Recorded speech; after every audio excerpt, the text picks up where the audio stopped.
Hello and happy Friday Eve from Radically Rational and radicallyrational.com. You bet I'm front running right now. You bet I am. More on that in just a moment. But first, it was Three Dog Night that once crooned that one is the loneliest number.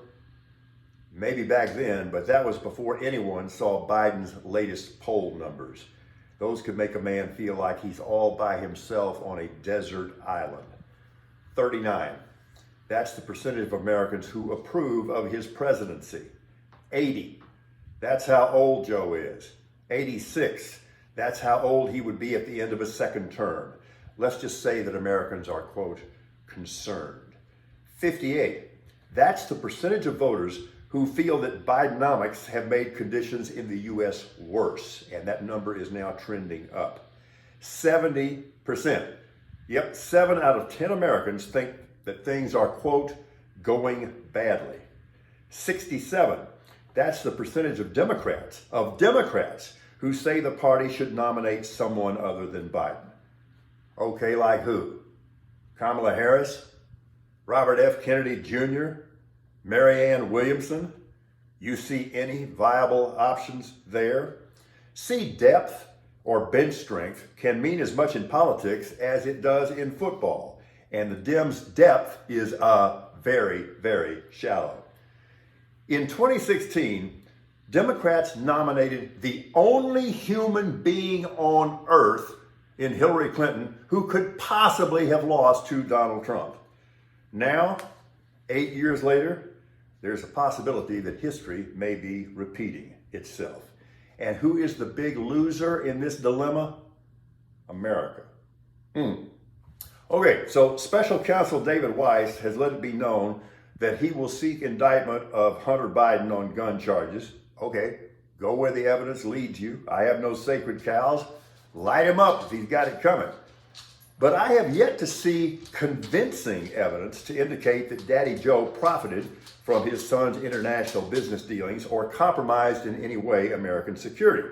So we'll see where it goes. However, perception is reality when it comes to voters, and a growing percentage of them now perceive that Joe did cash in. No evidence, of course, but welcome to America 2023. One more depressing thing. The numbers are there. Check the computer models. They were remarkably accurate last time. They will be again. We are heading for another big COVID wave. And if you think it cleaved this country before, wait till you see the chaos and even anarchy that ensues this time. But what's for lunch? Okay, the NFL begins its 104th season tonight. And no, I'll beat you to the punch, despite what you think. I was not around for all of the previous 103. We got a sizzler tonight. You got the defending Super Bowl champs, the Chiefs, against the hot up-and-coming team, Dan Campbell's Motown Lions. And looks like Kelsey may or may not play. He's questionable with that knee owie, and his presence or absence could be a difference there. But get this, of course, Chiefs defensive lineman Chris Jones is still holding out. But he said that all he wants is a raise and a contract extension, and he wants to stay with the Chiefs. And he says this, if we get it done in the morning, meaning this morning, he says, I think I could play tonight. Practice? Who needs practice? We're talking about practice.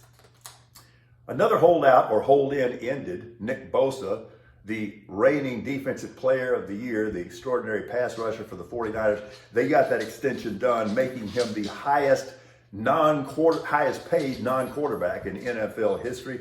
I hope I'm wrong, but I've seen this before. I got a fiver that says that Nick Bosa, after this long holdout, will play against the Steelers on Sunday and get hurt.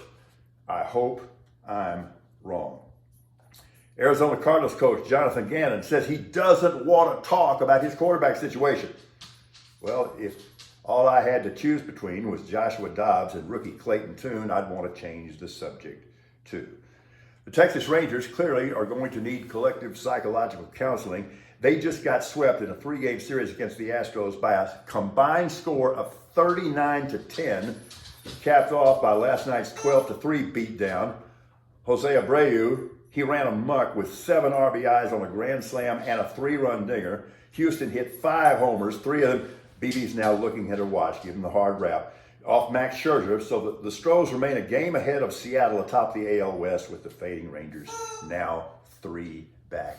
Yes, I know the U.S. Open tennis tournament is going on. I'll probably get around to it sometime between now and Sunday, maybe.